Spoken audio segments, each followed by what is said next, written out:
आज का टॉपिक का विषय है सिद्धांत और अभिषेक। Today's topic is principles and anointing. अभी मैंने ये टॉपिक क्यों चुना मैं आपको बताती हूँ। ये सिद्धांत और अभिषेक का इम्पोर्टेंस क्या है हमारी ज़िंदगी में, हर एक के ज़िंदगी में, वो हम आज अच्छे से समझते हैं।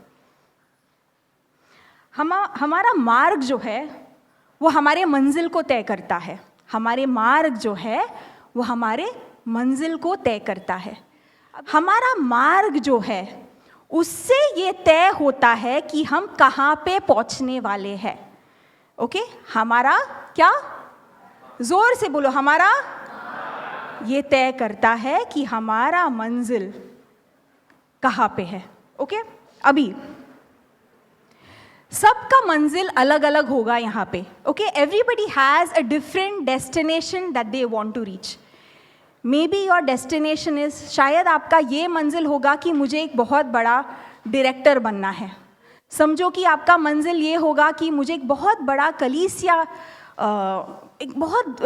कलीसिया मैं स्टार्ट करना चाहता हूँ। समझो कि आपका मंजिल ये हो सकता है कि मुझे एक बहुत बड़ा कंपनी चाहिए जिससे बहुत लोग उस कंपनी से आशीषित होंगे। शायद आपका ये मंजिल है कि इस देश में बहुत सारे प्रॉब्लम्स है, उस प्रॉब्लम में से कोई भी एक प्रॉब्लम का सॉल्यूशन मैं बनना चाहती हूँ। किसी का मंजिल ये भी हो सकता है मेरा परिवार जो है परमेश्वर में दृढ़ रहे।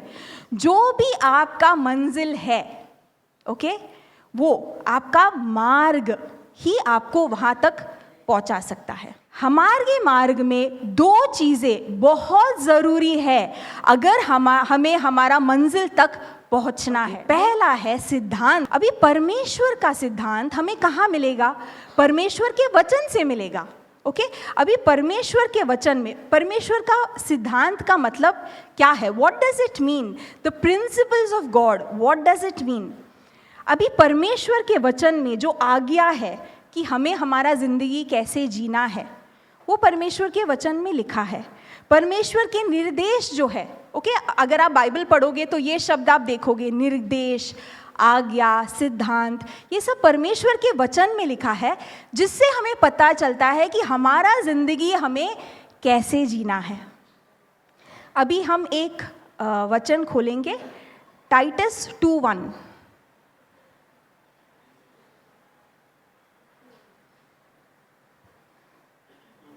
ओके, हम एक और वचन देखेंगे, वो है साम 119:8। मैं तेरी विधियों को मानूंगा, मुझे पूरी रीति से न तज।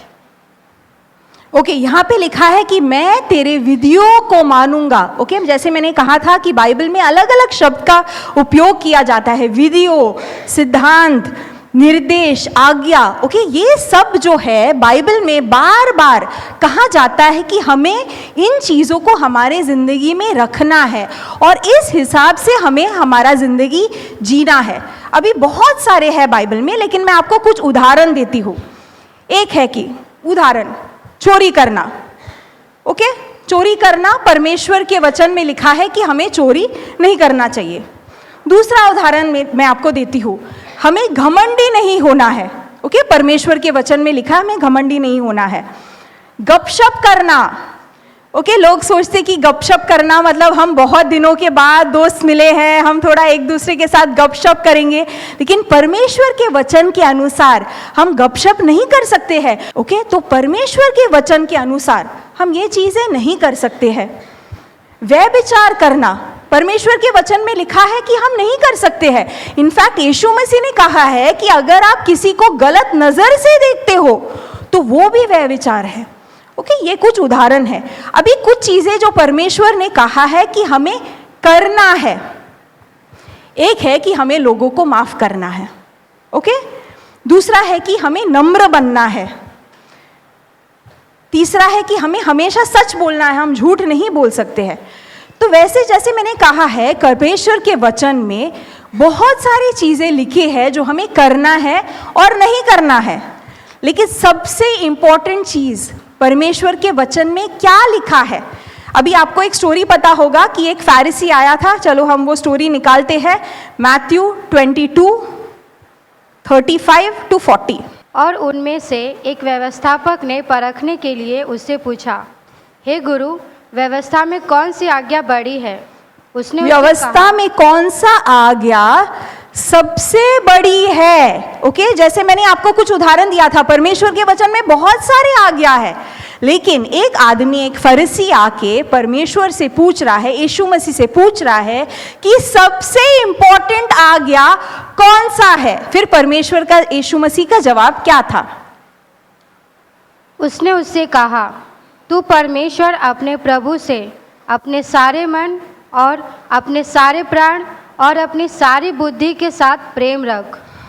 बड़ी और मुख्य आज्ञा तो यही है, और उसी के समान यह दूसरी भी है कि तू अपने पड़ोसी से अपने समान प्रेम रख। ये ही दो आज्ञाएं सारी व्यवस्थाएं एवं भविष्यवक्ताओं का आधार है। यस, यहाँ पे लिखा है कि सबसे ज्यादा इंपॉर्टेंट आज्ञा कौन सा है? Which is the most important commandment, which is the most important principle, what is the most important instruction that we have to follow? और यीशु मसीह ने कहा कि परमेश्वर को प्यार करो और लोगों से प्रेम करो, क्योंकि सारे जितने भी रूल्स है, जितने भी आज्ञाएं हैं, सब इस पे ही हैंग होता है। अभी परमेश्वर, यीशु मसीह ने कहा कि यस, बहुत सारे आज्ञाएं हैं, लेकिन सबसे इंपॉर्टेंट वाला ये है कि परमेश्वर से प्यार करो और परमेश्वर के लोगों से प्रेम करो। क्यों? अभी आप कोई भी, परमेश्वर का कोई भी आदेश, अभी हमारा टॉपिक क्या है? हम देख रहे हैं कि अगर हमें हमारा मंजिल तक पहुंचना है तो दो चीजें जरूरी है। पहले है परमेश्वर के सिद्धांतों पर चलना। अभी अगर हम इन सिद्धांतों पर नहीं चलते हैं तो हमारी अच्छी गवाही नहीं होगी। परमेश्वर के वचन के अनुसार जब हम जिएंगे तो हमारा एक अच्छा गवाही बनता है, हमारा चरित्र जो है परमेश्वर जैसे बनता है। हमारा जिंदगी का एक ऐसे गवाही होना चाहिए, और ये गवाही का मतलब है कि हम यीशु जैसे हैं। ओके, ये गवाही जो है ना, शायद किसी ने आपको एक दिन यीशु मसीह के बारे में कहा, लेकिन आप जब सालों के लिए देखते हो, आप बहुत साल यीशु मसीह में हो, आप दूसरों की जिंदगी देखते हो जो यीशु मसीह में है, आपको लगना चाहिए हाँ, इसका जिंदगी देख के तो लग रहा है कि यीशु जैसे है। अभी मैंने कहा है कि हर एक चीज जो है, परमेश्वर का हर एक सिद्धांत जो है, वो किसके ऊपर, किस विषय के ऊपर, किस मेन रॉड के ऊपर वो लटकता है? प्रेम। परमेश्वर से प्रेम करो और उनके लोगों से प्रेम करो। जब हम परमेश्वर के सिद्धांतों पर चलते हैं तो हमारा जिंदगी खुद एक अच्छा गवाही बनता है। बोलो, अच्छा गवाही।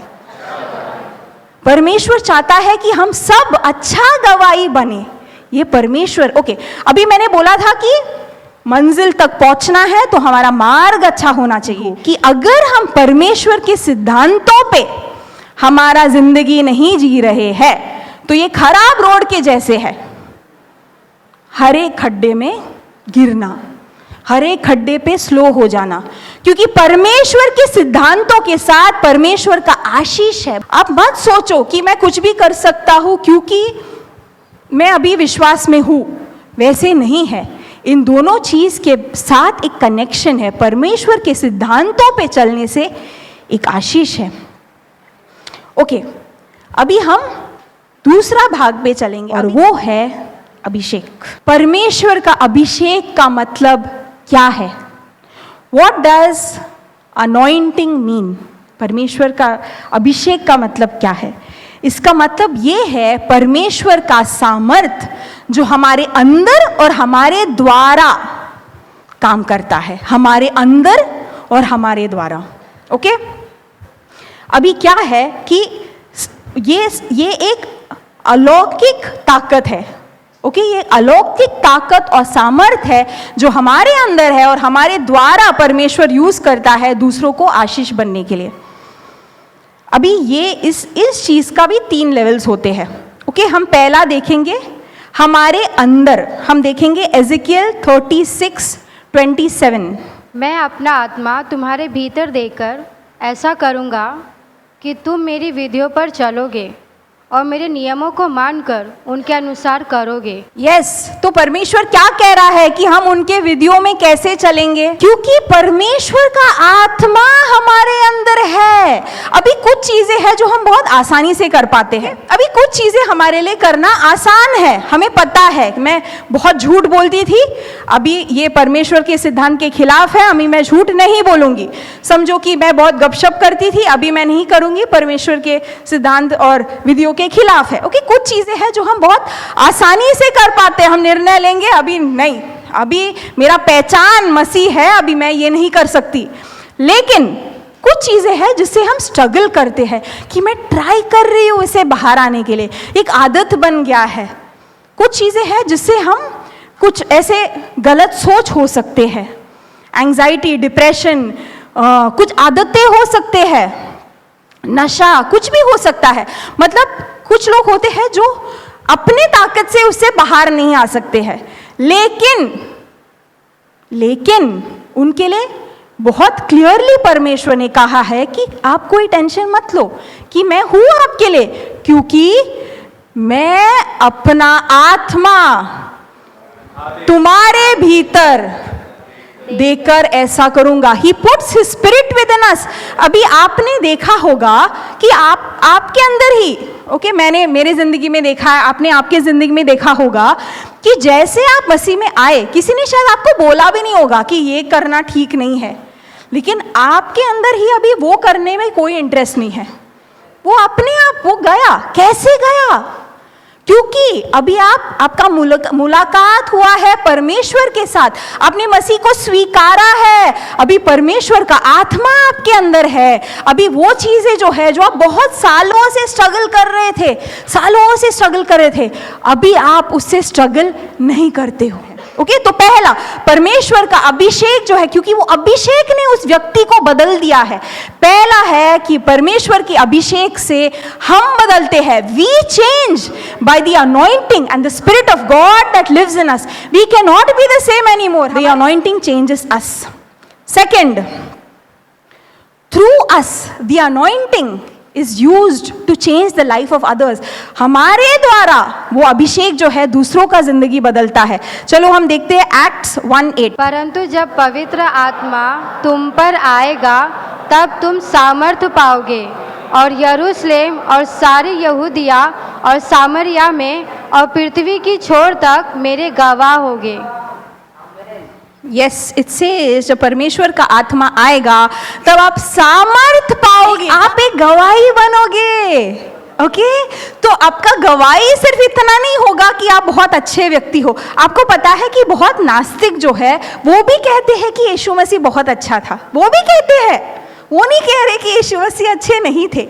इसलिए दोनों चीज बहुत जरूरी है, सिद्धांत भी, परमेश्वर के सिद्धांतों पे चलना, और अभिषेक भी बहुत जरूरी है, क्योंकि अभिषेक से भी हम गवाही बनते हैं और अभिषेक से हम सामर्थ पाते हैं। लूका 4:18-19। प्रभु का आत्मा मुझ पर है, इसलिए कि उसने कंगालों को सुसमाचार सुनाने के लिए मेरा अभिषेक किया है, और मुझे इसलिए भेजा है कि बंदियों को छुटकारे का और अंधों को दृष्टि पाने का सुसमाचार प्रचार करूं, और कुचले हुओं को छुड़ाऊं, और प्रभु के प्रसन्न रहने का वर्ष का प्रचार करूं।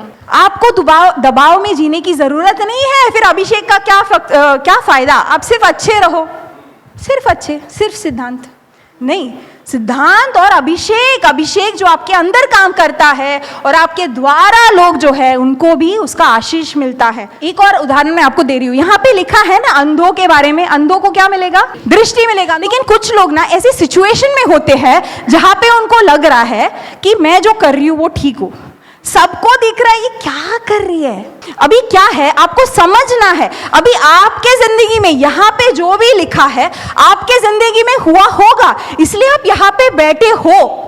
लेकिन सिर्फ इतना काफी नहीं है, आपके द्वारा ये सारे चीजें जो है, जो परमेश्वर के अभिषेक द्वारा लोगों के अंदर होना चाहिए, वो आपके द्वारा होना चाहिए। अगर हमारे जिंदगी में कोई प्रॉब्लम है, एक वचन है जहां पे बाइबल में लिखा है that I have come for the sick. जब सब लोग कह रहे थे अरे पापियों के साथ क्यों बैठे हो, यीशु ने कहा no but I have come for the sick. जो बीमार है उनको डॉक्टर की जरूरत है, जो चंगे हैं वो डॉक्टर के पास जाते हैं?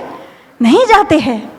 So acceptable year of the lord, शायद आपके जिंदगी में लोग होंगे जो सोचते कि मैं परमेश्वर से इतना दूर हूं, परमेश्वर मेरे जैसे लोगों के साथ संपर्क नहीं रखते हैं. You have to tell them it is the acceptable year of the Lord. No, God is for you. God loves you.